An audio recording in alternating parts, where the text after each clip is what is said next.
आज मैं आपको बताने वाली हूँ वो सारी चीजें जिनकी आपको जरूरत पड़ेगी if you are a responsible pet parent.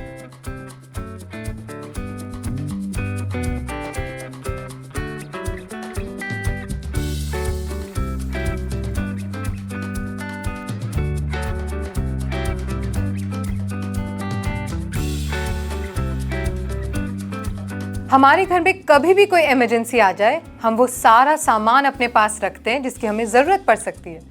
As a responsible pet parent, हमारे पेट्स भी तो हमारी फैमिली ही हैं। आज मैं आपको बताने वाली हूँ वो सारी चीज़ें जिनकी आपको ज़रूरत पड़ेगी if you are a responsible pet parent. So make sure ये सारी चीज़ें आपके पास हों and let's go and start this episode.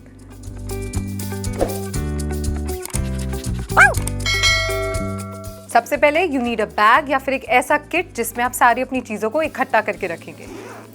For the starters आपके पास होनी चाहिए बैंडेजेस। दो तरह की बैंडेजेस मार्केट में अवेलेबल होती है। One is a softer bandage and one is an anti lick bandage. दोनों ही बैंडेजेस कहीं प्ले टाइम में आपके डॉग को कोई इंजरी हो जाए या फिर वॉक करते हुए उसे लग जाए, ये दोनों ही बैंडेजेस उन सिचुएशंस में काम आती है। सो आपके पास ये बैंडेजेस ज़रूर होनी चाहिए। नेक्स्ट आइटम इज़ सिजर्स या फिर ट्वीज़र्स। अगर प्ले टाइम में कभी कभी आपके पेट के पैर में कोई ऐसी चीज़ चुभ जाती है, उसे अगर आपने टाइमली नहीं निकाला तो वो आगे जाके एक बहुत बड़ा वूंड क्रिएट कर सकती है या फिर इन्फेक्शन भी क्रिएट कर सकती है। So you need to have a pair of tweezers या फिर सिजर्स जो कि आपकी हेल्प करे उस आइटम को निकालने में एंड आगे जाके उसे बैंडेज करने में। नेक्स्ट इज़ कॉटन स्वॉब्स या फिर कॉटन बॉल्स। अगर कभी कोई वूंड हो जाता है, उसे क्लीन करने के लिए या फिर वाइप करने के लिए कॉटन भी एक बहुत मैंडेटरी आइटम है जो कि आपके इस डॉग किट में होनी चाहिए। अब तो मार्केट में एंटीसेप्टिक वाइप्स भी हैं, बट सबसे बेस्ट है सिंपल कॉटन। नेक्स्ट इज एक disinfectant agent like Betadine, Dettol, Savlon. अगर आपका पेट ब्लीड करने लगता है और उसका वूंड बहुत बड़ा है, देन अगेन ये दो ऐसी चीज़ें जो आपके पास होनी चाहिए to clean the wound and finally wrap it up. अगर आपके पेट को किसी भी इन डिसइंफेक्टेंट एजेंट से एलर्जी होती है, then you can use saline solution या फिर सेलाइन वाइप्स जो कि मार्केट में अवेलेबल है। Next is an antiseptic powder जैसे कि नियोस्पोरिन। अगर कभी आपके डॉग के साथ कोई ऐसा वूंड हो जाता है जिसमें आपको लग रहा है पस पड़ सकता है वो और इन्फेक्ट हो सकता है, देन यूज नियोस्पोरिन क्योंकि वो उस वूंड को ड्राई अप कर देगा फास्टर एंड इन्फेक्ट होने से भी रोकेगा।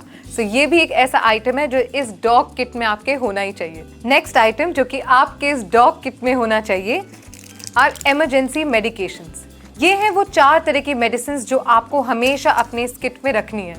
First is an anti vomiting medication. अगर आपके डॉग को नोजिया का प्रॉब्लम है या फिर you travel a lot, then you need this medicine in your kit. Second is a painkiller. Third is a fever medication, जो कि दोनों ही ये टाइप की मेडिकेशन आजकल मार्केट में सिरप फॉर्म में भी अवेलेबल है। सो आपका डॉग जैसे भी कंफर्टेबल हो, you can use that and put it in your kit. And fourth is a deworming medication. 4 to 6 months में वैसे भी आपको ये मेडिकेशन तो देनी है, so why not put it in the kit. Next is an anti allergic syrup. आप अपने वेट के साथ कंसल्ट कर सकते हैं कितना डोसेज आपके पेट के लिए सेफ है, लेकिन एक एंटी एलर्जिक सिरप भी आपके इस डॉग किट में हमेशा होना ही चाहिए।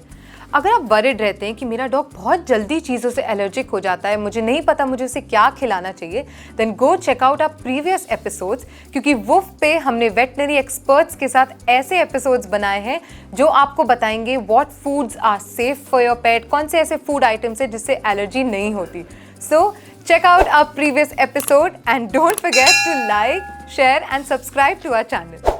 ये है कुछ एडिशनल सप्लाईज जो इफ़ यू वांट आप ऐड कर सकते हैं अपने इस किट में। First is an ice pack. कभी भी आपके डॉग को स्प्रेन हो जाता है या फिर कोई स्वेलिंग आ जाती है, आइस पैक्स कम वेरी हैंडी। ट्रस्ट मी, बहुत कॉमन है, इसलिए आइस पैक ज़रूर अपने इस किट में रखें। And finally you can keep a towel. Dogs cause a lot of accidents. वो चीज़ें गिरा देते हैं, you need to clean up after them, wipe them, then a towel can come very very handy. So there you have it. ये थे वो items जो कि आपके पास होने चाहिए if you're making a dog kit at home. ये वो ऐसे items हैं जो कि बड़े easily available है मार्केट में, तो ये किट बनाना आपके लिए बिल्कुल भी difficult नहीं होगा।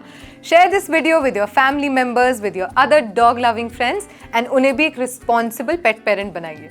This is me Simran from Woof. I'll be back with another episode. So don't forget to like, share and subscribe to our channel. This was what's in my dog bag. I'll see you in the next one. Bye.